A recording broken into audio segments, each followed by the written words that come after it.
বর্তমানে বাংলা তথা ভারতের রক ব্যান্ড মিউজিক অত্যন্ত জনপ্রিয় একটি বিষয়, কিন্তু এর শুরুটা যারা করেছিল সেই মহিনের ঘোড়াগুলি মিউজিক ব্যান্ডটির কথা অনেকেরই অজানা। 1975 সালে গৌতম চ্যাটার্জি ও তার 6 সঙ্গীর উদ্যোগে বাংলার পাশাপাশি ভারতের প্রথম রক ব্যান্ড হিসেবে এই ব্যান্ডটির যাত্রা শুরু হয়। প্রথম দিকে ব্যান্ডটি বিভিন্ন নামে পরিচিত হলেও নানান তথ্য থেকে জানা যায় জীবনানন্দ দাশের একটি কবিতা থেকে অনুপ্রাণিত হয়ে এর নাম হয় মহিনের ঘোড়াগুলি।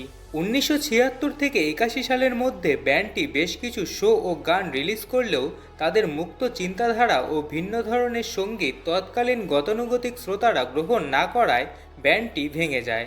পরবর্তী সময়ে 1995 সালে পুনরায় গৌতম চট্টোপাধ্যায়ের হাত ধরে মহিনের ঘোড়াগুলি ফিরে আসে এবং তাদের তৈরি গান সকল শ্রেণীর মানুষের মধ্যে জায়গা করে নেয়, যা আজও অধিকাংশের মন ভালো করার অন্যতম মাধ্যম।